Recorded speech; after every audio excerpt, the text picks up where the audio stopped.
Cette émission vous est proposée avec la participation de Comic Con Paris 2012, du fanshop No Watch, et nous sommes recommandés par la bande dessinée Les Geeks.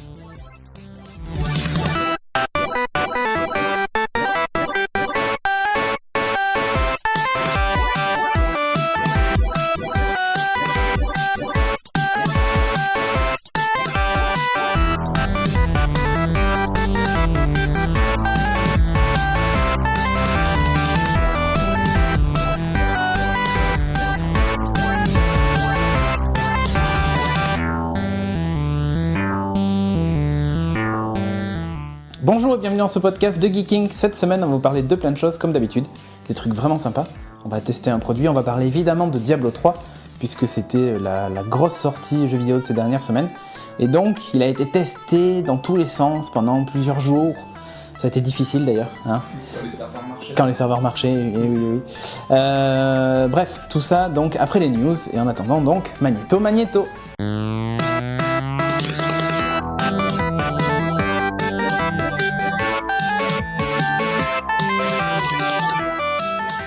Google Maps passe à la 3D sur mobile avec une nouveauté de taille, la modélisation texturée des bâtiments et des paysages. La techno d'imagerie employée par Google permet de générer des vues 3D à partir de photos prises d'un angle de 45 degrés. On notera au passage que Google Maps sera disponible offline dans les semaines qui viennent sur Android. L'objectif de Google est de couper l'herbe sous le pied d'Apple, qui doit bientôt dévoiler son service de carte qui remplacera celui de Google dans iOS. Cette semaine avait lieu le Computex, grand salon asiatique informatique, et si toute une myriade de tablettes d'Ultrabook dans un tas de form factor a été présentée, j'ai jeté mon dévolu sur ce PC all-in-one Acer U7600 de 27 pouces avec écran tactile incroyable, orientable dans tous les sens. Bref, surface dans son bureau, c'est pour bientôt. Evian Smart Drop, c'est le nom de ce petit objet à placer sur le frigo. Cet objet permet de commander directement son eau en sélectionnant les références, quantités et informations de livraison. Cette goutte est connectée en Wi-Fi au service Evian chez vous. Ce service est pour le moment proposé uniquement dans la capitale, se verra doté de cette goutte en 2013. Deux claques en provenance de l'E3, Beyond Two Souls, la prochaine claque graphique justement de chez Quantic Dream, à qui l'on doit entre autres Heavy Rain. David Cage veut faire du jeu vidéo une forme d'expression cinématographique qui plonge le joueur dans un film interactif. Ici, plus de phases d'action, moins de QTE d'après les premiers indices, le personnage principal sera incarné par Ellen Page, et le trailer nous a fait penser à des films comme Chronicles ou encore La Nuit des Enfants Rois. Et on se quitte sur les images de la deuxième claque de cette E3, Watch Dogs d'Ubisoft Montréal, qui nous propose un univers entre Blade Runner et Matrix, bref de l'anticipation comme on aime, servi avec un univers graphique incroyable. Le jeu sortira en 2013 sur PS3, Xbox et PC. Pour vous dire à quel point le jeu est beau, nous pensions au tout départ qu'il s'agissait d'un jeu destiné à la prochaine génération de consoles de salon.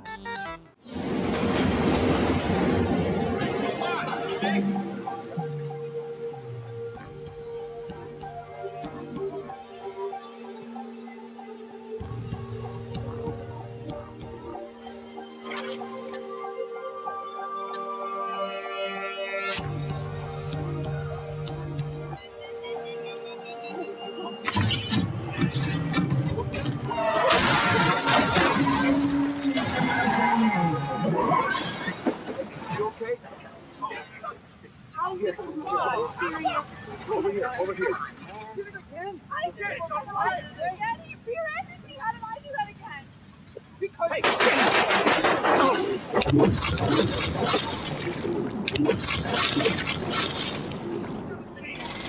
Get down.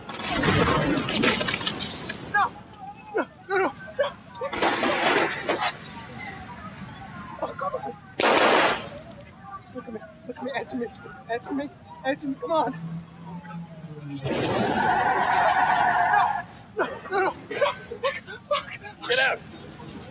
Get out. Stay low.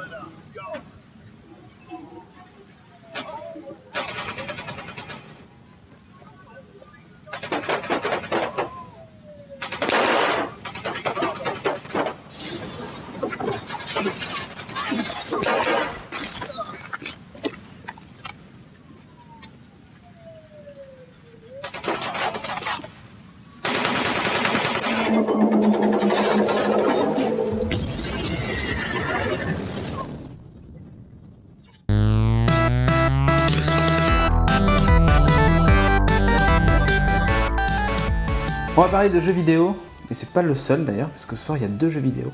Et par contre, je sais pas si tu as misé sur le bon cheval, je sais pas si c'est le mieux des 2. Ah, écoute. Donc tu vas nous parler de Dragon's Dogma. Elle dit mieux que moi Attention. sur ça. Ouais. Sur Xbox. Non, c'est un jeu qui vient de sortir, il est sorti le 25 mai. Ouais. Mais en fait, moi j'ai juste testé la démo. Mais je veux quand même vous raconter l'histoire du jeu parce qu'on. Xbox PS3, je sais pas, on n'a pas dit. Oui, dans la démo, on n'a pas l'histoire.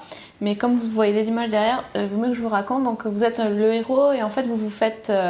Votre village se fait attaquer par un dragon qui brûle tout sur son passage et qui au passage emporte votre cœur. Voilà, il vous arrache le cœur. D'où l'énorme cicatrice que le personnage a. Et donc votre... Ça gêne personne que tu vives encore. Hein. Non, mais tout est possible. Et donc votre mission est de traquer le dragon et de récupérer votre cœur. Et comme le dragon a pris votre cœur, vous avez une espèce de lien psychique avec le dragon qui va vous permettre de le retrouver. Enfin bref, donc ici on parle donc d'un jeu de rôle qui ne se joue pas en ligne, hein, qui se joue solo et qui est réalisé par Capcom. Ouais. Qui est réalisé par Capcom et donc il est mort de rire. Oui, parce que c'est un qui se joue solo et j'ai pensé à autre chose. D'accord.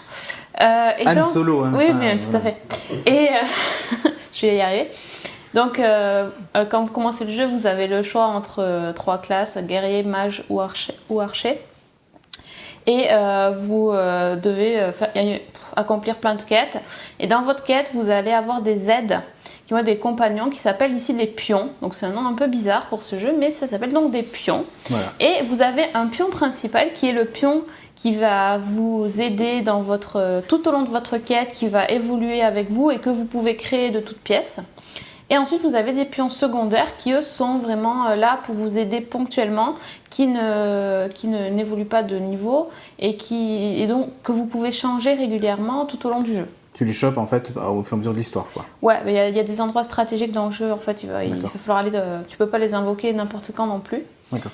Et donc voilà. Donc sur la démo, on voit pas tellement du jeu. En fait, on a accès à 2 univers différents. D'abord un combat dans une grotte. Voilà. Et la deuxième partie de la démo, c'est un combat en extérieur, donc ça permet de voir un petit peu le décor, et c'est quand même pas mal. C'est assez sombre, alors dans les grottes, donc du coup, obligation d'avoir des lanternes ou des torches. Alors ça c'est bien fait, l'éclairage avec les ombres et tout ça. C'est très bien fait. J'espère que c'est pas comme ça quand même tout le temps dans le jeu, parce que ça doit être un peu lassant si c'est toujours des cavernes. Non, mais déjà la deuxième partie de la démo, comme tu dis, qui est en extérieur, on voit d'ailleurs le soleil se coucher. Si tu mets trop de temps à te battre contre le méchant, après tu finis dans la nuit, quoi. Et comme vous pouvez aussi le voir à l'écran, on affronte des créatures assez imposantes, des créatures un peu mythiques, une espèce de chimère. C'est un mélange de trois bêtes. D'ailleurs, elle est costaud parce que en fait, le combiné des trois animaux fait que la bestiole est quand même assez dure à terrasser. Et d'où l'utilité des pions, hein, parce que là tout seul, on se fait latter en 3 secondes. Et à l'extérieur, ce qu'on voit bien, c'est qu'on est attaqué par une grosse bête qui vole. Et le truc, c'est qu'il va... C'est un espèce de griffon. Ouais, un griffon, voilà, je cherchais le mot. Et en fait, quand on voit les capacités de combat, c'est assez impressionnant. On n'est pas juste sur du X, Y, les coups de base classiques. Il y a déjà plusieurs coups. Par exemple, si vous faites un coup normal, ça ne consommera rien. Par contre, il y a une barre d'endurance. Si vous faites des coups spéciaux, ça descend à une vitesse assez fulgurante. Mais par contre, ça envoie du lourd quand même. Ouais, tu es fatigué après, tu vois ton mec. On se fatigue et puis du coup, on se fait bien tabasser pendant ce temps-là. Et il y a un super coup qui est génial. Grâce à votre pion partenaire principal, il peut vous envoyer dans les airs et vous atterrissez directement sur le dos du griffon. Et là, vous pouvez... Là, il faut le bon timing. Voilà, c'est assez costaud. Là, voilà, on le voit à l'extérieur. Voilà, sur l'extérieur. Et vous pouvez donc attaquer son point faible, les ailes par exemple, pour qu'il puisse plus voler. Et dans ce cas-là, après, tout le monde peut l'attaquer au sol. Donc voilà, il y a les ennemis classiques, les petits gobelins là, mais sinon, il y a vraiment des gros ennemis. Ils s'approchent des gobelins et c'est après que le griffon va débarquer. Ouais. D'ailleurs, on le voit en fait, on voit l'ombre passer par moments au sol, et c'est là que tu te dis, oh là, j'ai un truc qui me survole. Et un truc qui est bien par rapport aux autres jeux, c'est qu'on peut sauter. Ça a l'air con comme ça, mais ça a l'air con, mais en fait, souvent tu peux même pas sauter. Regarde, la petite bestiole, C'est assez sympa. Donc, on voit là, il y a tous les boutons, il y a plein de choses. Ah ouais, et en plus, on peut attraper des objets, les balancer. Le partenaire peut attraper un gars comme ça, et comme ça, il est immobilisé, vous pouvez le taper facilement. Donc, c'est vrai que pour l'instant, au niveau des combats, ça nous donne bien envie. Mais quand tu vois le jeu comme ça, tu te dis waouh, c'est. Tiens, là, il va le faire sauter. Là, tu vois, il va essayer d'aller dessus. Voilà hop. Tu accroches à la patte, tu montes. Alors, par contre, au niveau de la démo, c'est le bordel. Quand j'ai commencé à jouer, j'ai rien compris. Ok, c'est le bordel. Voilà. En gros, l'écran est bouffé par. Donc là, il n'y a pas beaucoup de choses écrites, mais sinon, à la limite, il y a plus de choses écrites que d'images derrière. Donc, tous les pions qui arrêtent pas de parler. Parlent sur les côtés. Donc, après, j'ai trouvé, il y a un endroit pour le désactiver, mais sinon, c'est tout le parti gauche, tu as tous les pions qui parlent. Plus les mecs qui te parlent en même temps, il y a les sous. Au début, j'étais complètement perdue. C'est la première fois que ça me fait tu vois, le soleil se couche derrière en fait une montagne et donc du coup, ça devient vite sombre. Donc là, il faut qu'il se speed de le tuer parce qu'après, t'es dans le noir complet. Dehors, il y a peu de lumière, quoi. Ouais, non, mais c'est bien fait. Mais bon, franchement, ça m'a déstabilisé cette démo. J'ai détesté. C'est Capcom, oui, je l'ai dit déjà. Ouais. Et donc au début ça m'a déstabilisé, j'ai rejoué une deuxième fois la démo, j'ai préféré la deuxième fois parce que voilà, j'ai désactivé des trucs sur l'écran, c'est un peu plus lisible. C'est un jeu qui était super attendu. Ouais. Et c'est un jeu qui a le plus gros budget de Capcom là. Ouais, et ça se voit parce que graphiquement, même les persos, les animes et tout, ça déchire. Oui. Et donc au Japon quand ils ont lancé, ça s'est vendu à peu près 350 000 exemplaires en une semaine. Voilà. Donc ils attendent des millions de ventes par an. Mon frère l'avait précommandé, mais les tests par contre sont plutôt mauvais. Disons qu'il y a pas mal de points négatifs qui ont été soulignés sur les tests que j'ai pu lire à droite à gauche. Moi dans la démo, ce que j'ai souligné, c'est vraiment la jouabilité qui est, la prise en main qui est assez compliquée. Et ce qu'on peut remarquer aussi, c'est que les pions parfois se comportent un peu de manière bizarre. On est censé pouvoir les contrôler à l'aide de notre stick et de leur donner quelques indications. Et au final, parfois, ils foncent dans le tas comme des gros bourrinos. Et du coup, ça peut nous mettre un petit peu dans la mouise. Et l'inventaire. Et l'inventaire, c'est juste pas possible. J'ai l'impression de me retrouver il y a 10 ans en arrière avec un inventaire bordélique, rien rangé, moche. Et même pas d'accès, même pas de raccourci pour les potions, enfin le truc de base que maintenant il y a dans tous les jeux. Là il faut aller dans son inventaire, il faut faire appuyer plein de fois, enfin on perd un temps fou. Du coup, c'est assez bloquant. Et puis les petits dessins dans l'inventaire sont pas assez explicites, ça ressemble à rien, c'est une les potions, noir et blanc. Par exemple une potion de soin, elle est même pas rouge. Non, donc à la limite, faut aller voir, examiner pour savoir ce que c'est comme potion. Enfin, donc en fait, du coup, ça met un frein au jeu. En absence, c'est lourd, ça prend du temps. Et là, moi, j'ai fait qu'une démo. J'imagine même pas avec un inventaire plein. Pas de raccourci potion. Voilà, donc. Du coup, il faut obligatoirement repasser par l'inventaire. L'inventaire, il m'a vraiment. Par contre, la création de perso, elle est top. Voilà. Incroyablement détaillé. Tu peux faire et en plus, on peut faire à peu près tout et n'importe quoi. Même la posture, la démarche, si tu veux qu'elle marche de façon féminine ou masculine. On peut faire tout ce qu'on veut. On n'est pas limité par notre classe au niveau du physique. On peut vraiment choisir même la taille, le poids, vraiment tout. C'est si tu bombes le torse ou pas. C'est une super personnalisation. Et le pion principal donc, est aussi personnalisable de la même façon. Donc vraiment on a les héros qu'on veut et ça c'est quand même génial. Et le système de pions, il faut absolument que j'explique, c'est que les pions peuvent s'échanger via internet en fait. Alors c'est un peu c'est bizarre parce que c'est pas un jeu multi. C'est ça j'ai pas trop compris. On peut pas partager son pion avec un autre joueur et quand ton pion va jouer avec quelqu'un d'autre et fait une quête, quand il revient jouer avec vous, comme il a déjà fait la quête et il la connaît. Et donc, si c'est à votre tour de faire la quête, le pion peut vous aider en vous donnant des indications. C'est super bien pensé. Et quand il part là-bas, il va ramener des objets, des potions, de l'argent qu'il aura trouvé avec un ami qui a joué avec lui. Et cela va vous revenir. Donc là, pour le coup, voir comment c'est géré parce que c'est assez bizarre. Ça m'interpelle parce que c'est vraiment un système de jeu tout à fait nouveau pour le coup. Alors, je vais donner mon avis vite fait. Ce que ça m'a donné comme impression, c'est que c'était très proche de Monster Hunter. dans le sens où les missions, ça a l'air d'être plutôt aller à un endroit, tuer une créature en particulier en fait, et revenir et terminer ta quête. J'ai un peu peur que ça soit ça, effectivement. Ouais. Mais bon, et justement ce type de jeu est vachement bien en multi, genre quand t'as des gros monstres et que tu dis on va y aller à 4 le buter, le problème c'est qu'en fait c'est absolument pas multi. Non, quoi. Là tu seras 4, mais bon, voilà. Bon, ok. Mais bon, voilà, c'est. Mais il est super chouette. Il y a un vrai style au niveau des persos. C'est pas du déjà vu en fait. En fait, après avoir joué à la démo, je sais pas trop quoi en penser.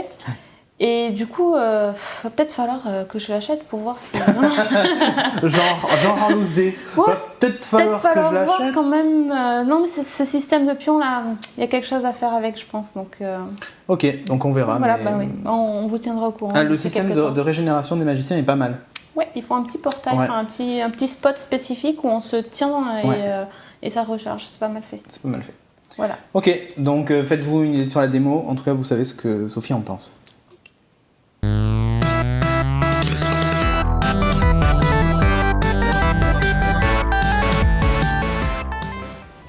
Aujourd'hui, Cédric va nous parler d'un stylet, le stylet bambou.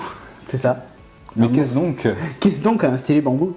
En fait, il y a une grosse mode des stylets sur tablette qui revient, parce qu'en fait, d'ailleurs c'était assez génial, toutes les tablettes et tous les téléphones tactiles avant avaient des stylets.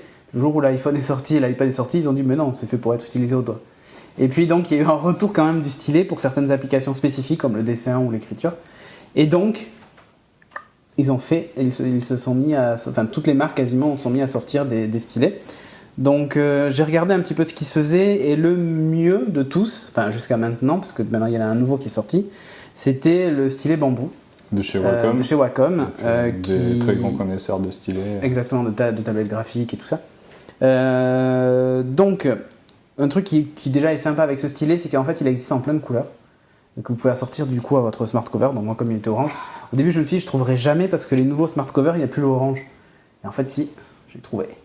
Un autre petit truc, donc il fait partie de ces rares stylets qui ont une pointe de 0,6 mm au lieu de 0,8. Alors c'est bête à dire, mais quand vous écrivez ou quand vous dessinez, si la pointe est trop épaisse, vous masquez déjà exactement le point de pression. Et du coup c'est un peu compliqué de dessiner avec. Alors 0,6 c'est pas mal. Mais c'est pas non plus le truc le plus précis de la Terre. Souvent quand on dessine, en fait, on est décalé de quelques millimètres. Oui. Et donc quand on veut reprendre un trait, c'est pas facile de se placer. Alors pour tout vous dire, j'étais vraiment un allergique au stylet. Je comprenais absolument pas cette mode du stylet sur iPad. Et puis en fait, quand je l'ai essayé, j'ai compris que c'était pas aussi peu efficace que je ne le pensais. Ouais, surtout quand tu as voulu dessiner au doigt, tu avais compris que ça allait être utile un stylet. Non, en fait, je me suis mis à dessiner au doigt pour tester les logiciels en fait avant d'avoir le stylet. Le truc moi que j'avais noté, c'est à l'époque avec Julien on avait testé un stylet pour iPad, mais genre dans un épisode qui date d'il y a plus d'1 an, et le stylet était franchement pas terrible. C'était un stylet en mousse au bout, oui, tu vois lequel je parle, c'est vraiment des peu chers, et c'était franchement pas précis. T'avais tendance à appuyer très fort, la mousse s'écrasait. Ouais, c'était pour vraiment dire qu'il y avait un stylet, mais voilà. Et donc du coup je m'étais dit c'est bon, le stylet laisse tomber, c'est fini quoi. Après on avait testé d'autres avec une gomme mais qui accrochait. Elle était pas douce en fait, elle accrochait. D'accord. Du coup quand l'écran était très propre, ça glissait plus. Donc c'est très bête quoi. C'est du caoutchouc, tu vois, ça fait. Ouais. Donc pas terrible. Et donc là, l'avantage de celui-ci, c'est que c'est très doux, ça glisse vachement bien. Et les pointes se changent. Alors l'un des défauts de ce stylet, c'est que la pointe est fragile. Donc vous pouvez les changer. C'est assez cher quand même les pointes. C'est du genre entre 3 et 4 euros les 2 pointes. Donc c'est pas donné, je trouve. Je me souviens plus du prix sur PC pour les tablettes graphiques, le prix des pointes, mais c'est pas donné, quoi. En général c'est quand même pas donné. Ouais. Ce stylet fait partie des plus chers, il faut le savoir. Et donc, le prix normalement le prix qu'ils disent c'est 30 euros. Moi je l'ai payé moins cher parce que sur Amazon il était beaucoup moins cher, la moitié. Le prix varie vachement, mais en gros la moyenne doit se situer entre 20 et 23 euros pour trouver ce stylet là. Il est super équilibré par contre. Quand vous l'avez en main, il n'y a pas genre un côté qui est trop lourd. Et tout ça, c'est vraiment sympa. On a l'impression de tenir un stylo. Il est suffisamment long aussi pour se reposer au creux entre le pouce et l'index. Parce que ça aussi, il y a des fois, tu as des tout petits stylets et du coup, c'est juste débile pour dessiner, ça sert à rien. Donc il est pas mal en la taille métal. là, c'est pourquoi il y a une raison particulière, c'est pour iPhone aussi, et ça dépasse pas l'iPhone. Je sais pas pourquoi. Petit parce que ça va être plus facile à transporter. Donc en termes de design, ça c'est sympa, c'est basique. Un truc qui est top par contre, c'est que ils ont prévu une petite attache métallique et qui du coup s'aimante sur le smart cover. Alors ok, vous le transportez pas comme ça parce que c'est pas non plus le truc le plus stable de la Terre. Tu peux le perdre au bout de 5 minutes. Mais... Non, mais quand tu le poses par exemple, pour éviter que le stylet se balade, voilà, c'est cool. Alors moi j'ai testé avec plusieurs applis, Paper et tout ça, ça marche super bien. Et je suis plutôt de l'avis général, The Verge l'a testé et tout ça, et avait dit que c'était le meilleur. Et je suis plutôt de l'avis général, si vous devez acheter un stylet, prenez ce stylet-là. Alors il y en a un nouveau qui est sorti que j'ai pas essayé, mais a priori c'est exactement la même chose. La pointe n'est pas plus fine ni rien. C'est un super bon truc. Et vraiment, j'étais le premier à être super sceptique sur ça. Mais en fait, c'est vachement bien, quoi. Faire des super dessins. Voilà. Enfin, c'est vrai qu'il faut savoir dessiner. Moi, je suis pas très bien dessiné. Du coup, je fais ce que je peux. Mais c'est agréable, en fait. Je pensais pas que j'allais m'éclater autant à dessiner. Mais moi qui dessine pas mal, il y a juste un truc qui me gêne, c'est que le bout soit très arrondi, vachement en fait. arrondi. Il n'y a pas de pointe. Du coup, comme tu disais tout à l'heure, pour viser, reprendre un trait, c'est un peu au pifomètre. C'est pas facile. Après, il existe un tas d'applis aussi qui permettent par exemple de zoomer. Du coup, c'est beaucoup plus facile de reprendre son trait. Il y en a d'autres qui ne le permettent pas, et du coup, là, c'est vrai que tu es un peu... oui et non, parce que quand tu zoomes, ton trait s'élargit, mais toi, tu vas... Oui, mais tu peux avoir un trait large comme ça, en fait, et du coup, tu sais que c'est à peu près au milieu, quoi. Enfin, je veux dire, l'écart est beaucoup moindre que quand tu es en dézoom total. Très bien ce que tu veux dire. Ou des fois, il y a carrément 2 mm de différence. Enfin bref, super stylé, que je vous recommande si vous avez un iPad et que vous voulez essayer. Voilà, un poil cher, mais vraiment sympa. Et il marche évidemment sur tout, hein. Moi je l'utilise sur Draw Something par exemple, sur le Galaxy Nexus aussi. Vraiment ça marche bien. Donc voilà. Bamboo, Wacom, je sais plus comment il s'appelle, stylet pour iPad ou un truc comme ça. Ouais, ça marche évidemment avec tous les écrans capacitifs en fait. Voilà. Stylet bambou. Ok, super. Merci beaucoup Cédric. À la prochaine. On va se boire l'apéro et tout ça. Ouais.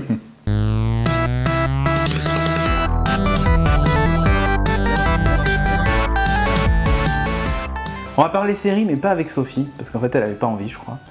C'est Timothée qui va nous parler de séries, avec 2 séries qu'il attend. Parce que vous savez, il y a eu les fameuses upfront aux States des États-Unis. Ils ont annoncé les nouvelles séries, puis les séries qui étaient annulées et tout ça. Le renouvellement aussi. Et le renouvellement, voilà, exactement. Et d'ailleurs, ils ont renouvelé Supernatural, je comprends pas pourquoi.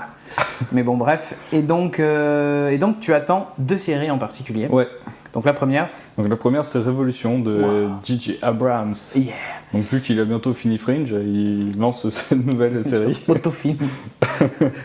Et déjà au niveau de la qualité, visuellement ça a l'air de dépoter pas mal. C'est le premier truc qu'on voit quand on voit le trailer. Mais ensuite l'histoire a l'air pas trop mal. C'est un peu du post-apocalyptique ou de l'anticipation aussi, mais ouais, ça fait post-apo. En gros, quand même. du jour au lendemain, il y a il n'y a plus d'électricité, quoi. Voilà, fini. Donc plus rien, on retourne à l'âge de pierre, quoi, en gros, et la série va traiter de la survie d'un petit groupe qui vont retrouver leur famille, et on se doute qu'il va y avoir énormément de conspirations, il y a des gangs qui commencent déjà à se créer, etc.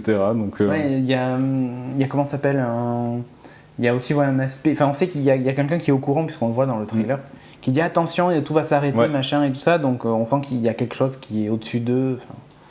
Voilà, c'est pas un truc imprévu, quoi. Non, et puis apparemment elle transporte un espèce de médaillon qui contient quelque chose, apparemment le truc qui permet de tout redémarrer. Qu'on voit à la fin du trailer. Qu'on voit aussi au début. On dirait que c'est une espèce de clé USB médaillon. Ouais. Tu vois le genre de truc. C'est ça. Ouais. Bon, moi c'est comme toi, j'aime bien l'histoire, mais par contre visuellement j'aime pas. Alors, visuellement, je trouvais que ça ressemble à Hunger Games. Moi peut-être. T'as pas trouvé? Mais moi c'est pas tellement ça, c'est qu'en fait c'est trop propre. Les mecs, si tu regardes, c'est post-apocalyptique, il n'y a plus d'énergie, plus rien. Ils sont pas sales. Et tu regardes juste les vêtements, tu vois, ils ont leur chemise qui est mieux repassée que la mienne. Et pourtant moi c'est pas post-apocalyptique. Peut-être dans mon armoire, mais pas dans ma vie, tu vois. Donc ouais, c'est vrai que ce point-là, moi je l'avais pas relevé, bizarrement. Ah si, moi ça m'a marqué au tout début là. J'ai eu le côté propre et tout. Attends, au début là, je sais plus où est-ce que c'est, je vais revenir en arrière, c'est un truc qu'on ne fait pas d'habitude. Hein. Mais là il y a un black, tu vas voir. Si tu me dis qu'il est sale. Mais non, regarde sa veste. Justement, au contraire. On le voit bien parce qu'il est en gros plan et tu vois, c'est après la catastrophe. Mais tu regardes, tu te dis, mais c'est pas possible que ce mec. En plus, il y a de la poussière et tout derrière. Mais après, ça veut pas dire qu'il y a plus d'électricité, tu sais pas te laver. Hein. Oui, mais enfin, il y a plus trop de machines à laver, de machins, de trucs. Le truc est parfaitement nickel. Je me repasse jamais.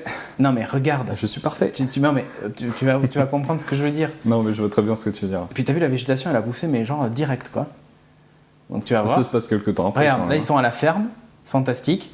Super. Tu vois, là, voilà, lui. Oui. Il est juste nickel. Il fait du cheval. C'est un chef de gang, attention. Ouais, enfin, il est juste nickel. Tu vas voir. Sa veste, il n'y a rien. Pas de problème, c'est pas sale, tu vois. C'est nickel, regarde, tout est nickel. Et même les mecs qui travaillent à la ferme, ils ne sont pas sales. Ils n'ont pas transpiré, pas de problème. Je trouve que ça manque en fait franchement de réalisme, quoi. À ce niveau, oui, je suis plutôt d'accord. Voilà. C'est trop propre. Les décors, l'image et tout ça est belle, mais tu vois, enfin, tu la regardes de l'autre, on dirait que ça sort du pressing, ces vêtements. Et du coup, ça aide pas au réalisme. Quand tu regardes Walking Dead, ou justement, tu regardes Walking Dead, parce qu'on peut vraiment le comparer dans l'esprit survie, eux, pour le coup, les vêtements sont crades, quoi. Je parle même pas de quand ils touchent les zombies, mais ils sont vraiment crades. J'ai pas trop fait gaffe, ça devait être suffisamment bien fait pour que je l'ai pas relevé. Tu vois, regarde, les mecs, l'autre, regarde, il est en train de couper du bois, pas de transpiration. C'est le mec qui sait pas comment il fait, quoi. Il y avait une cascade derrière, c'est peut-être lavé. Ouais, c'est peut-être ça, ouais. Mais enfin voilà, pour moi c'est beaucoup, tu vois, c'est beaucoup trop propre en fait. Ouais. Pour moi c'est un défaut, mais bon. Oui, c'est un défaut. Ça aide pas au réalisme du truc, quoi. T'as pas l'impression qu'il souffre, enfin. Ouais, genre il se balade, quoi. Après c'est peut-être fait exprès. Hein. Ouais, je sais pas. En tout cas c'est peut-être que le trailer. Peut-être qu'on se passe très bien de l'électricité. Hein. Ouais, peut-être. Mais bon, bref, en tout cas, moi j'attends en tout cas pour l'histoire. Et j'avais bien aimé Jericho. Qui a été annulé. Moi, Jericho, je trouvais ça. Et c'était lent. En fait, le problème de Jericho, c'est que c'était lent parce que ça se passait toujours au même endroit. C'était beaucoup trop propre. Oui, mais à la limite, c'était au même endroit et il y avait des coupures d'électricité et tout ça, mais ils avaient des générateurs et plein de trucs, donc limite l'expliquer.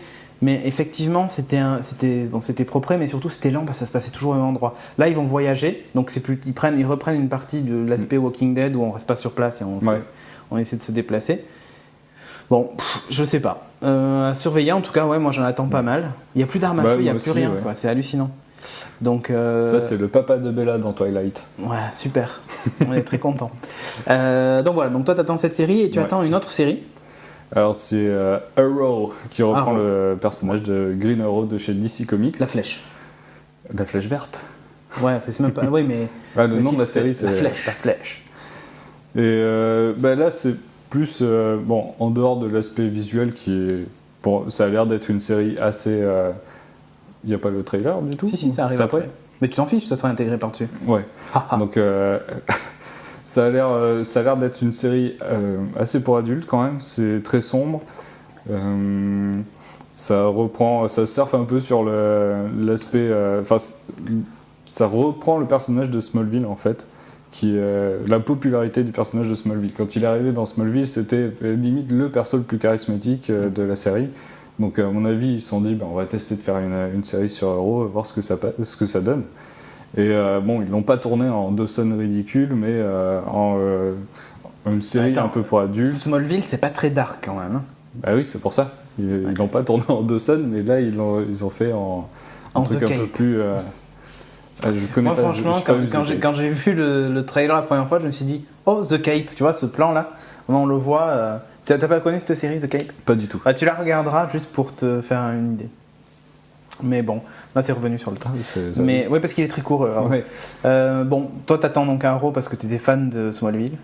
Oui, enfin à partir de la saison 8. D'accord.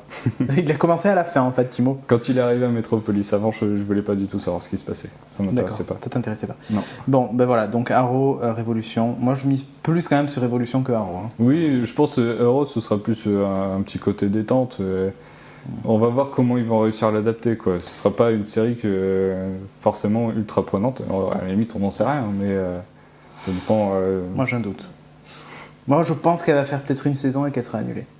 Mais bon, c'est mon avis. Ouais, peut-être que Révolution fera.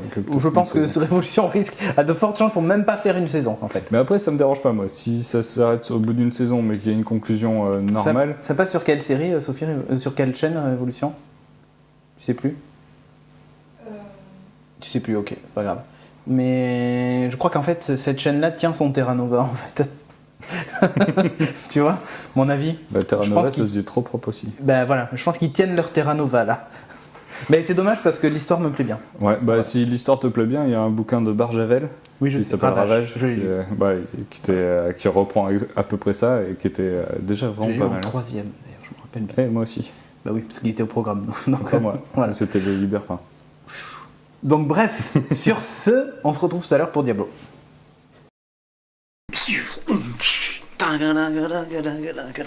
Oh, une plante carnivore. J'ai trop la classe. Non. Hein? Non, franchement, non. Mais pourtant, j'ai la flèche. Je t'assure que non. On y va? Ouais, d'accord. Comic-Con Paris, le festival des cultures geeks du 5 au 8 juillet. Mais même avec la flashouille. Non, mais surtout avec la flashouille.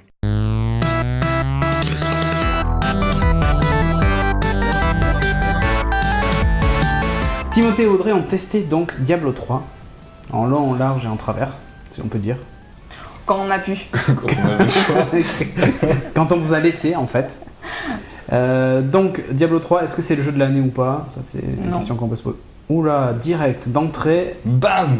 Dans ma face. C'était une question de fois dans le vide, j'attendais que vous développiez, et puis à la fin, je vous devrais demander. Mais... Moi, je donne la conclusion d'abord. Direct. Ok, très bien. Donc, c'est pas le jeu de l'année. Allez, au revoir. Diablo 3, qui est quand même un jeu qui était super attendu. Alors, pas depuis 12 ans, parce que en fait, le 2 était sorti il y a 12 ans, mais on l'attendait pas de suite le 3 dès que le 2 est sorti. Hein, tu vois. Là, je me mets pas à attendre le 4. Je sais pas. Hein. Tu te mets à attendre le 4, toi, là, maintenant? Non, mais. Bon, très bien, ok. À la fin de l'année, les extensions, elles sont sorties vachement rapidement, donc il y a eu un truc de suite, comme quoi. Peut-être pas 12 ans, ça va peut-être que plus 10 ans ou 7 ans que 12, quoi. Bon, bref, en tout cas, ça fait longtemps. Ça fait longtemps que ce jeu était attendu. Voilà. Qu'ils en parlaient, qu'on attendait des choses. Quand est-ce qu'il avait été annoncé? Il avait été annoncé en France, non, à la BlizzCon 2009 ou 2008, je crois. Ouais, à la BlizzCon qui avait lieu à Paris. Là, il y avait eu le premier trailer et les gens avaient fait Wouah! Oh my god! Oui, voilà, parce que je crois qu'on allait dire, dans le premier trailer, c'était pas juste les 3. Voilà. Ouais. Et les gens ont fait oh! C'était juste une page avec 3 entrées et tout le monde était oh my god! Voilà, donc Diablo 3. Ça parle de quoi? C'est quoi comme jeu? Vas-y, je te laisse raconter vu que t'as joué aux 2 premiers. Non, mais le 3, là, le 3. Le 3. L'histoire du 3, elle se passe quand par rapport au 2 et au 1? 20 ans plus tard. C'est 20 ans après le 2. D'accord. Tous ceux qui ont vécu le 2, ils sont tous devenus plus ou moins fous, en fait. Et c'est des nouveaux héros, 20 ans après, qui vont prendre la relève, en gros. Et le début de l'histoire, il y a une étoile qui tombe du ciel. Ça s'appelle une météorite. Non, c'est une étoile qui tombe du ciel. Et s'ils sont pas très cultivés, les messieurs. D'accord. Donc il y a une étoile qui tombe du ciel et suivant la classe que tu vas interpréter, il va aller à sa recherche. Oui, incarner. Pour différentes raisons, il faut qu'on aille voir. Pour différentes raisons, ouais. D'accord. Il y a une histoire dans l'introduction, tu vois un des personnages emblématiques de Diablo qui est Descartes Kane, qui dit qu'il va y avoir des démons qui vont débarquer, enfin il y a un mal qui va surgir bientôt et l'arrivée de l'étoile est un des éléments annonciateurs de tout ça. Ok. Graphique, l'ambiance, parce que je note votre plan. Hein. Ambiance de jeu, est-ce que c'est sympa? Il y avait un plan. Oui, je sais pas, moi je note. Hein. Non, l'ambiance est plutôt sympa. Moi, je sais qu'il y en a plein qui critiquent beaucoup les graphismes. Alors j'ai un peu du mal à comprendre. Les cinématiques sont super belles. Quand tu passes par contre au in-game, c'est vrai que c'est un peu moins joli, mais t'arrives à être bien dans le jeu. Un peu moins joli parce qu'on n'a pas des bêtes de compète en matériel. Non, mais même. Non, mais moi j'ai vu même sur des grosses bêtes. Je trouve que le jeu fonctionne bien, que l'ambiance fonctionne bien. Ce qui est cool, c'est que ça marche même sur des vieilles bécanes en fait. Ouais. Oui, mon ordinateur n'a pas la configuration minimale requise et le jeu tourne quand même dessus. Bon, je lag parfois, mais c'est largement supportable. Je suis en 1024 par 768, mais ça passe. Ça passe. Donc, niveau ambiance, musique, tout ça, nickel. Ouais. L'ambiance les bruitages sont super. Enfin, quand t'es dans des donjons et tout, t'entends souvent des bruits, des monstres qui se rapprochent et tout, et c'est. D'accord. Et c'est vraiment prenant et c'est vraiment sympa. Même des bruits totalement improbables, genre des crissements, mais qui font plus de crissements de produits, de matériel électronique, tout comme ça. Ouais. Mais c'est stressant, quoi. Ok. Ouais. Donc graphiquement on l'a dit, beaucoup de détails graphiquement. Dans les décors et tout ça, c'est assez hallucinant. Là ça se voit pas trop sur celui-là, Mais je trouve, moi aussi, quand le tout début du jeu, tu sais, quand t'es dans l'espèce de forêt, enfin, moi je joue la classe Demon Hunter, c'est le même départ pour tout le monde. Non. Ah, moi je suis une d'accord, sorcière, c'était pas ça. En fait, t'es à l'entrée d'un village qui se fait attaquer par des monstres. Oui, Si, là ça, par oui, contre, c'est c'est le trop Nouvelle gentil. Tristram. Le truc, donc, ouais. voilà. Ben ça, en fait, je trouvais que le village était super détaillé, même les décors et tout. Quand j'ai vu la première fois, j'ai fait et ça bouge partout, tu sais. Enfin, il y a une multitude de petits trucs à voir en fait. Les paysages changent beaucoup, ça c'est cool aussi. La Nouvelle Tristram, là où tu commences, avec le village est plutôt petit, c'est pas... Oui, c'est un petit village. Et après, tu pars dans une ville un peu plus grande. Là, tu vas avoir une place avec un marché. Où, enfin, t'as des pavés, alors que la Nouvelle Tristram, c'était aussi un peu de la terre battue. Enfin, et c'est vraiment chiadé niveau graphique. Même si c'est pas un jeu hyper beau. Enfin, oui, ça dépend le critère de. Voilà, le critère. C'est-à-dire que si tu compares à un Final Fantasy ou tu vois, genre de truc. Ça reste un hack and slash, donc c'est pas parce que c'est ce style-là qu'il faut pardonner que c'est moins beau, mais tout l'univers est extrêmement fouillé, extrêmement peaufiné. Donc il y a une attention portée au détail qui est vraiment pas négligeable et qui est très balèze. Moi j'ai un peu de mal avec les gens qui demandent toujours plus de réalisme, toujours plus de trucs parfaits. Tant que l'ambiance, tant que t'es plongé dans le jeu, c'est que ça fonctionne, t'as pas besoin que ça soit réaliste ou que ce soit parfait. Quoi. Gears of War, c'était pas très réaliste par exemple. Pourtant, graphiquement, c'est pas dégueu. Il faut que le gameplay aussi aille avec l'ambiance, aille avec le graphisme, mais c'est ok. Kiff du nostalgique. Ah, c'est lui. Ah oui, c'était ça. J'ai installé le jeu, j'ai joué 5 minutes et j'ai eu la fièvre à Diablo qui est revenue d'un coup. Tu zigouilles 30 monstres à la seconde et t'es content. Il faut savoir que Diablo, c'est quand même du génocide de masse. Ah oui, c'est rien dans la finesse. C'est rien du tout. C'est un peu dégueulasse aussi. T'as beaucoup de sang, des fois t'as des cadavres. Tu leur ouvres le ventre pour voir ce qu'il y a dedans. Oui, c'est dégueulasse, ils explosent et t'as plein de vers qui viennent t'attaquer. Faut le savoir, quoi. C'est pas un joli petit truc mignon. Non. C'est vrai, sauf un niveau. Je sais pas si vous l'avez vu. Ah non, le niveau. Pas des licornes ou un truc comme ça. Ça. Non, il y a des licornes partout, c'est un pur délire. Il y en a un avec les noms des développeurs aussi dedans. Oui. C'est celui-là. Je crois que c'est les licornes qui ont des noms de développeurs. Ouais, c'est ça. C'était rigolo aussi comme hommage un peu au dev. Voilà. C'était sympa. Gameplay simple mais efficace. Alors c'est vrai que c'est pas si compliqué que ça. Ça ressemble beaucoup au MMO. Si vous jouez à MMO, vous allez complètement vous y retrouver. Les raccourcis c'est les mêmes. C'est 1, 2, 3 pour les sorts. T'as clic droit, clic gauche pour des sorts différents aussi. Enfin, c'est du basique mais ça fonctionne, c'est très bien. En parlant de ça ressemble au MMO, il faut obligatoirement une connexion internet. Ouais. Pour jouer. On en reviendra après un peu plus tard. Et donc c'est un jeu, il faut savoir, si vous voulez y jouer et que vous n'avez pas d'abonnement internet, c'est raté quoi.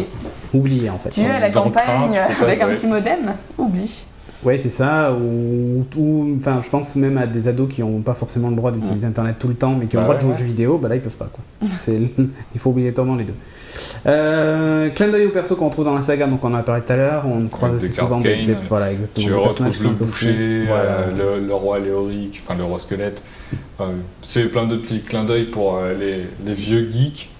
Si vous n'avez pas joué au précédent, vous pouvez quand même jouer au 3 et vous comprenez tout. Ouais. De toute façon, à mon avis, ils ont fait l'appel nostalgique des anciens Diablo, mais ça vise clairement, je pense, les utilisateurs de WoW.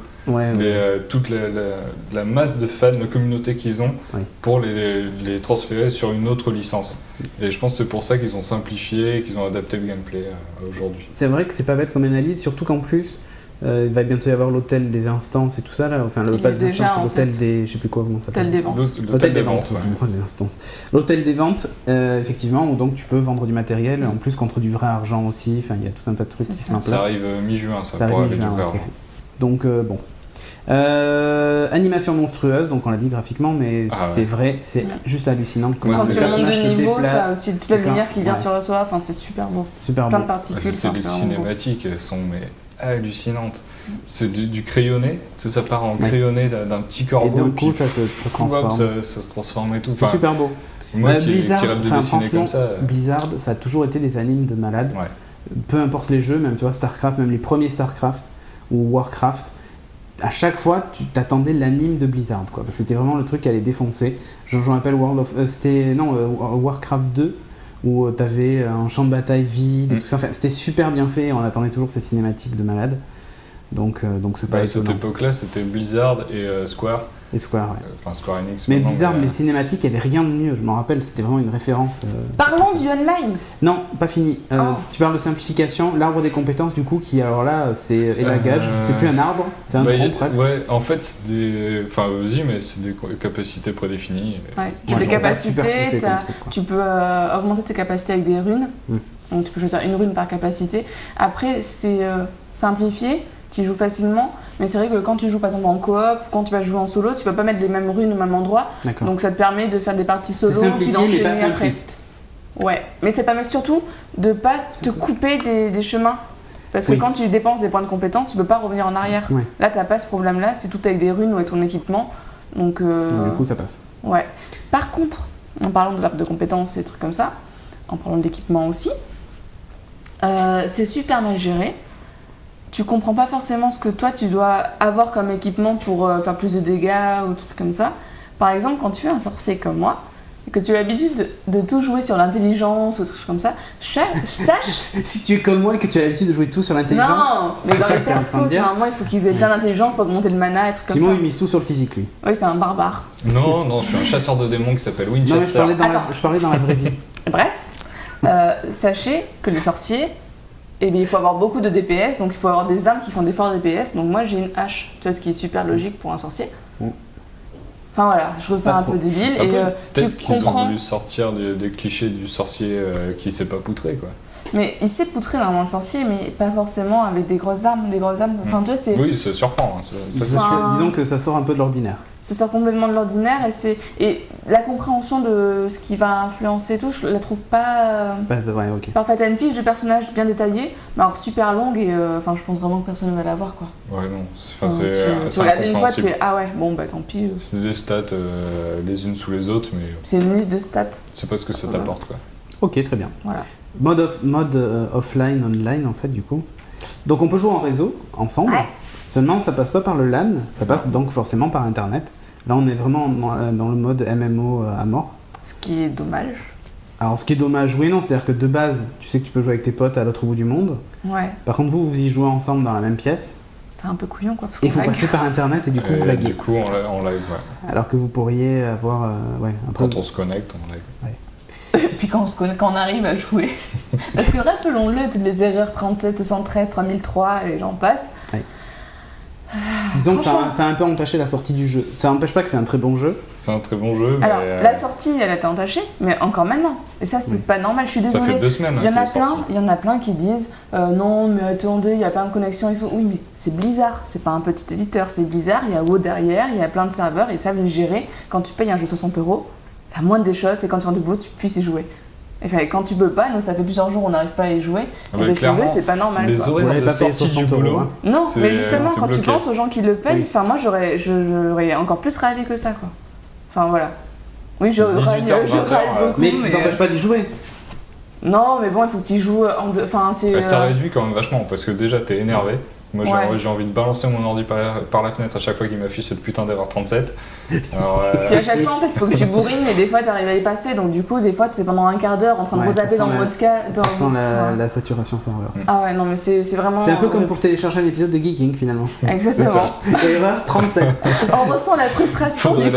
Je pense que maintenant l'erreur je vais l'appeler erreur 37. Ok nickel. Mais bon. Toi, t'as dit que c'était pas le jeu de l'année pour toi. Alors, pas parce que c'est un mauvais jeu. C'est un bon jeu. Tous les ingrédients sont là, il n'y a pas de souci. Mais c'est pas un jeu exceptionnel. Mais tu prends du plaisir quand même à y jouer. Je pense qu'en solo, j'irai pas forcément en coop, c'est vraiment sympa. Moi, j'aime bien de toute façon les coops, de LAN.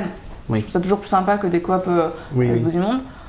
Mais c'est pas parce que le jeu est bon que j'y prends plaisir, c'est parce que j'aime bien les gens en coop. C'est pas pareil. Ça pourrait être un hack and slash, ça serait aussi bien quoi. D'accord, ok. Toi Timo moi je le trouve vraiment bien.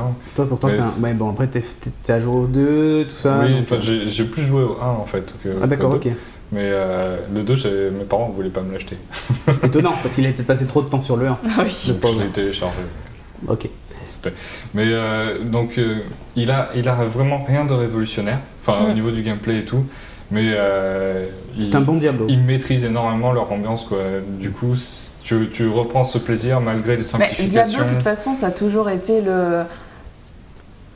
l'exemple à suivre. On dit des Diablo-like, c'est pas pour rien. On dit aussi des Doom-like, c'est pour ça. Enfin, c'est une référence. Ouais. Non mais Doom il passe maintenant. Mais Diablo, c'est quand même une référence. C'est vrai que c'est un bon jeu. Si vous aimez le genre, eh bien, vous allez aimer Diablo. Enfin, il n'y a pas de souci à se faire. Mais après, si vous êtes moyennement fan, attendez un peu quand il sera un peu moins cher. Enfin, tu vois, c'est pas non plus pour moi, un jeu de l'année, c'est aussi un jeu qui apporte quelque chose de nouveau. Là, c'est pas le cas, donc c'est un bon jeu, un très bon jeu. Tu vas passer quelques heures dessus quand même.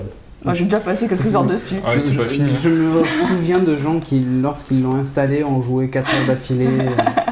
Sans manger, sans rien, en oubliant de nourrir le chat. Ouais, c'était juste en mode normal, mais t'as énormément de modes de difficulté pour plus acharner d'entre eux. Donc nous, on n'a pas encore testé, mais ça va venir quand on arrivera à jouer. C'est vraiment costaud. Hein.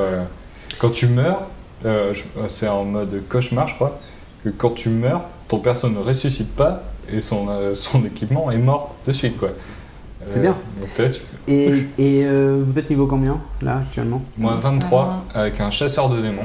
22 sorcières. D'accord, vous avez pas mal avancé quand même. Et non, c'est encore du chemin à faire. Sorcier et démons, ça se complète super bien, finalement. Ouais, c'est pas mal. Mais moi, je joue aussi plus au corps à corps. Non, je fais un sorcier un peu Toi, c'est bizarre. R37, toi, c'est R73. En fait, c'est un sorcier tank. Ouais, c'est ça. Non, mais il a l'armure de glace, il a beaucoup de choses en fait pour freiner les ennemis, donc je reste plus devant avec des sortes de zones, mais autour de moi. D'accord. Des zones à part. Moi, j'ai aucune résistance, mais je tire très vite et de loin et assez fort. En fait, je crie, allez, cours, parce que là, je vais cours. C'est comme le docteur, en fait, finalement. Cours. Voilà, c'est ça. Ok, merci beaucoup. Donc, Diablo 3, évidemment, il y en a beaucoup d'entre vous qui doivent déjà y jouer. Ceux qui n'y ont pas joué, je vous recommande quand même d'y jouer. Il y a Pas tout le monde. Pas forcément. Si t'aimes pas trop le genre... demandez un code invité, c'est ça ? C'est les fameux codes invités pour l'essayer au moins jusqu'au niveau premier acte. C'est le premier acte. 13 ou je sais plus, 16. Je savais pas qu'il y avait une limite de niveau, il me semble. Limite de niveau. Enfin, voilà. Donc Diablo 3 chez Blizzard, 60€ et la version collector un peu plus chère quand même. Ouais. Et les mails, non Ah si, les mails. Mais oui, les mails que les gens nous ont envoyés. Donc, Toxin, qui nous vient de Belgique et qui dit qu'on lit pas assez de feedback sur l'iTunes Store, eh ben, on en lira. Donc il nous a fait un commentaire, enfin un mail qui est juste méga long, donc je vais pas tout lire. Moi je le résume si tu veux. Vas-y, résume alors. Alors en gros il nous parle du système... Oui non, il nous parle du système de loot qui est différent de celui de WoW, parce que lui à la base c'est un joueur de WoW qui est devenu un peu plus gamer grâce à ça. Il dit que ceux qui passent de WoW à Diablo sans connaître Diablo sont un peu frustrés sur le loot. Oui. Il faut savoir que Diablo c'est beaucoup de... Le loot c'est les objets qu'on ramasse quand on tue un adversaire. Oui. C'est beaucoup d'aléatoires. Tu vas arriver sur un monstre, tu vas pas savoir ce que tu vas recevoir, alors que sur WoW, tu sais là où il faut aller pour récupérer quel type d'équipement, tout ça. Donc tu peux farmer plus facilement. Là c'est pas le cas. Par contre, tu as l'hôtel des ventes qui est beaucoup plus mis en avant et qui a des prix accessibles en plus, parce que nous on achète aussi pas mal sur l'hôtel des ventes. Donc ça compense, mais c'est vrai que si tu connais pas, tu peux être frustré, mais il faut pas s'arrêter à ça. Je peux rebondir juste un truc sur au niveau de l'équipement. Ils ont pensé le jeu comme un jeu multijoueur, alors qu'il n'y a pas du tout de notion de communauté. Quand tu lootes justement des objets, tu peux pas les partager avec tes potes. C'est tout ce que tu vois à ton écran, l'autre ne le verra pas. Ça, c'est bien. Moi je trouve ça bien. Mais ce qui était bien avant, c'est que tu voyais tu jouais ce que avec tes chacun potes, ramassait. tu te le partageais. Tu disais, moi je veux cette armure-là et tout. Tu te partageais le butin vraiment. Et là, après, tu le fais après. Enfin, tu vois, là, même pas. Est-ce que tu m'as déjà demandé qu'est-ce que tu as reçu ? Mais oui, non, mais pas demandé, mais des fois je vois des objets et je te les donne après. Ouais, moi je trouve ça un peu trop facile d'avoir son propre truc. Mais c'est mon avis. Hein, mais... donc il n'a pas été déçu lui par l'attente. Le jeu est vraiment énorme, voilà ce qu'il nous dit, c'est super soigné, enfin voilà. Il y a des vrais moments d'émotion et des vrais moments d'adrénaline, donc ça c'est comme Blizzard sait le faire. Un vrai petit film rempli de moments forts et d'une beauté invraisemblable. Ah oui, la cinématique entre l'acte 1 et 2. Voilà. On va pas spoiler, hein, mais voilà. Donc on farm du gold pour l'hôtel des ventes, voilà. C'est ce que tu disais. Le jeu est un peu répétitif aussi, il dit. C'est vrai que Diablo, de toute façon, ça n'a jamais été un jeu très varié. Voilà, c'est-à-dire que tu avances et tu massacres, c'est ce que je disais tout à l'heure, c'est du génocide. Tous les donjons sont générés aléatoirement, mais c'est pas ça qui va renouveler le style, quoi. Et donc lui aussi, problèmes de connexion qui sont un peu embêtants, voilà. Mais il est habitué grâce à WoW, voilà ce qu'il dit.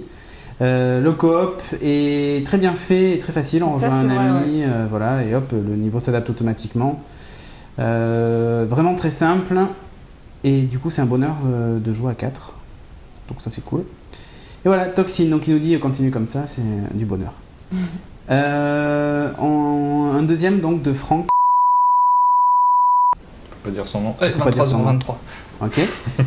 Bonjour équipe de Geeking. Alors, puisque vous demandez l'avis du joueur, moi personnellement, je suis ravi du nouveau Diablo qui m'a fait revenir au jeu PC. Donc ça c'est cool. Moi aussi. Voilà, du coup. Ça faisait longtemps que j'avais pas joué. La convivialité est vraiment au rendez-vous avec retour de la partie entre potes pendant de très longues sessions, retour à l'adolescence. Alors c'est vrai que c'était une grande époque. Les longues sessions, je suis complètement d'accord, quoi. Quand tu commences, t'as du mal à t'arrêter. Sinon, globalement, je pense que beaucoup de gens feront l'éloge du jeu, mais beaucoup risquent de taper sur les problèmes de serveur et noyer les qualités du jeu. Donc c'est vrai que voilà.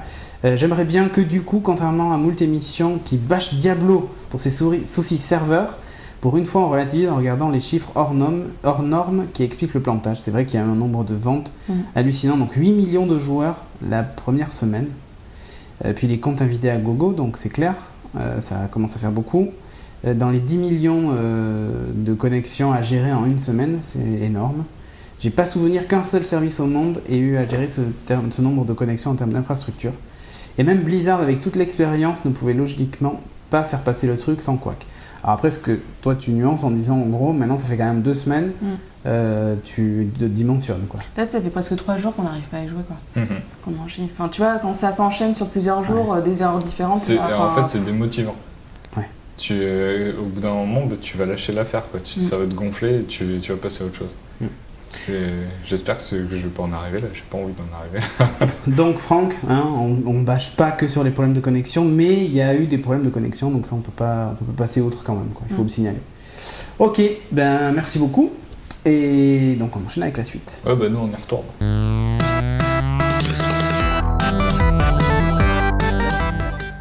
La rubrique shopping, avec un t-shirt de circonstance, n'est-ce pas Audrey ? On vient d'en parler. Donc c'est un t-shirt Erreur 37. Oui. Qui est fait par un petit malin, enfin par une boutique qui s'appelle splitreason.com. Et qui explique que l'Erreur 37 a fait sortir 7 personnes qui portent le t-shirt dehors. Voilà, donc je pense qu'on peut l'acheter à Timo. On peut l'acheter très content, voilà. Ou toi.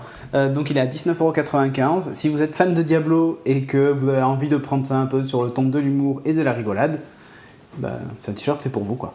Et on remercie Toxin, grâce à qui on a trouvé ce t-shirt. Qui nous envoie donc le courrier et qui nous a indiqué que ce t-shirt donc existait. On continue avec le message de notre sponsor, le Fanshop. Donc le Fanshop, c'est une boutique 100% gérée par les podcasters No Watch. Donc si vous voulez soutenir Geeking, il faut acheter sur le Fanshop. C'est pas compliqué. Pas compliqué. Donc il y a des goodies, il y a tout un tas de trucs, des écussons comme celui-ci. Très classe. Des écussons, donc des planches vinyles que vous pouvez coller donc, sur vos appareils, vos téléphones et tout ça. Qui sont en relief, des badges. Ouais. Donc il y en a pour tous les prix, voilà, 5 à 20€ en gros. Qu'est-ce qu'on peut dire d'autre ? Il y a même un pack la totale, genre 50€, frais de port offerts, et vous avez absolument tous les goodies. Donc c'est cool. Et en plus, vous les payez un peu moins cher que si vous achetez tout séparément. Alors, si vous aimez les émissions No Watch, n'hésitez pas, c'est le meilleur moyen de nous soutenir. Un autre truc, c'est bientôt la fête des pères. Et j'ai entendu dire qu'il y avait une promo, du genre à partir de 20€ d'achat, les frais de port sont offerts. Je dis ça, je dis rien. Donc, si vous êtes une maman geek et que vous voulez faire plaisir à un papa geek, vous pouvez acheter sur la boutique No Watch. C'est pas un message pour toi, Sophie, parce que j'ai déjà moi ce qu'il faut. Donc voilà, n'hésitez pas, rendez-vous donc sur le Fanshop No Watch. Vous avez un petit menu boutique, vous cliquez dessus, ou alors vous faites nowatch.net/fanshop et vous y êtes directement. Voilà.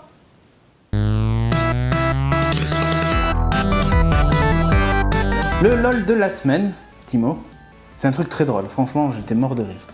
Pour de vrai ou tu dis Oui, non, ça va, ça m'a bien fait rire. Moi, ça m'a fait vraiment rigoler, mais c'est peut-être parce que je suis dans le milieu. Donc c'est un Tumblr, donc un blog, en gros, qui s'appelle Les Joies du Code. Et c'est des situations vécues par des développeurs, dans une petite anecdote suivie d'un gif animé qui résume un peu la situation, quoi. Et c'est cette association-là qui fait que ça marche vraiment, et c'est très très drôle. Moi j'aime bien quand je fais une mise en prod, ouais. où on voit Indiana Jones en fait, qui va remplacer je sais plus ce que c'est le truc, c'est un œuf en or ou je sais plus quoi, par un sac Statuette, ouais, par un sac avec équivalent du sable en poids, voilà, et qu'il va tout doucement pour mais c'est vraiment ça, quand tu fais une mise en prod, t'es là, tu là, est-ce que j'ai pas cassé un truc, ça va être bon, voilà. Est-ce que la version dev est... Ouais, ça m'est arrivé au moins 10 fois cette semaine, mais... Ou il y a aussi quand mes pages passent au validateur W3C, voilà. Je me la pète. Voilà, exactement. Et il y en a plein en fait, donc c'est assez rigolo. Donc si vous êtes dans le milieu du dev et tout ça, allez voir. Mais il y en a plein en fait pour plein de trucs, des Tumblr que j'ai vus aujourd'hui. Oui, il y en a, c'est plus sur les relations sexuelles. Il y en a un, c'est sur... Évidemment, sur nos chers voisins. Enfin, mais sauf que là, il n'y a pas de gif, c'est juste des mots de voisins qui sont placardés dans les immeubles pour dire qu'ils sont pas très intelligents, leurs voisins. Voilà, donc lesjoiesducode.tumblr.com. Ouais, si vous avez 5 minutes à perdre... Voilà, allez voir, c'est rigolo.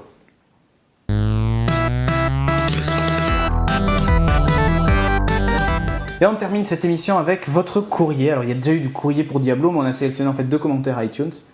D'ailleurs, au passage, oui, effectivement, on regarde pas les commentaires iTunes Belgique parce que c'est juste chiant dans iTunes d'aller les chercher.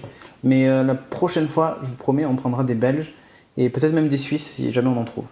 Tu vois, on est sympa, on est des ouf. Wow. Donc le premier commentaire. Oui, alors c'est un commentaire de Tinus qu'on salue au passage parce qu'on l'a déjà vu plusieurs fois sur les lives. Je crois que c'est toi. Je crois que c'est Tinus. Oui, je pense que c'est toi. Okay. Alors, qui nous dit, c'est un podcast geek de référence, il a mis 5 étoiles. Et il dit donc BD, ciné, tech, tout y passe avec une équipe variée et motivée. Plutôt pas mal. Okay. Bon, il a pas mis série, donc déjà moche. Et il a pas mis jeux vidéo non plus, donc voilà. Mais à part ça, bon, l'équipe variée et motivée. Ils sont motivés, l'équipe ? Oh ouais, trop. Ouais. Super. Wow. Super. Vivement Comic-Con que je me retrouve tout seul. On doit pas crier, les petits killers. Oui. Alors, moi je vais en lire un autre de Froverio qui dit top. Merci pour ce podcast. Je vous souhaite d'obtenir plus de sponsors pour tester encore plus de matos geek. Alors, plus de sponsors, oui. Par contre, pour tester du matériel, non, puisqu'en fait, on prend pas quand on nous envoie du matériel à tester, c'est pas des gens qui sont sponsors de l'émission, ils payent pas pour l'émission. Sinon, tu comprends qu'il y aurait un problème. C'est que si on est payé pour tester du matériel, ça peut poser problème. C'est-à-dire qu'on pourrait très bien se dire, ah, quand même, on est payé, donc on dit pas de mal du produit. Or, c'est pas le cas en fait. Donc, en général, le sponsor, c'est pas quelqu'un qui va nous prêter du matériel. Voilà. Oui, mais merci à toi quand même pour nous envoyer Dragon's Dogma pour qu'on voilà, teste. C'est Capcom pour envoyer Dragon. Par contre, il y a des chances qu'on puisse en dire du mal. Ah désolé. Oui, ça par contre, là... Ouais. Enfin voilà, merci de nous avoir suivis. Tu rappelles l'adresse peut-être ? Alors, l'adresse de quoi ? Du courrier de chez nous. Alors, c'est 14 rue de... oui, courrier@geeking.fr. Si, un truc, rejoignez notre page Facebook. Sur facebook.com/geeking. Voilà, c'est tout bête. Rejoignez-nous. Et oui, parce qu'il y a des belles photos de tournage qui sont postées par Timo en général, un peu floues. Et puis on avait dit qu'à 10 000 fans, les filles feraient des photos nues. Donc voilà. Ah, par contre, on n'était pas au courant de celle-là. On n'a pas dû voir passer le donc, mémo 10 000 interne. fans, franchement, c'est faisable parce que vous êtes bien plus que ça à nous regarder. Donc facebook.com/geeking. Et tu vois, regarde, elles ont l'air plutôt d'accord. Ah, bah écoute, on a... Ah, tu vois, elle a pas dit non. On va renégocier les contrats. Voilà. Elle a pas dit non. Je veux une augmentation. Ok, on trouvera une augmentation. Allez, 10 000 fans, objectif 10 000 sur la page Facebook. Allez, sur ce, on vous dit à la prochaine pour le prochain numéro. Ciao.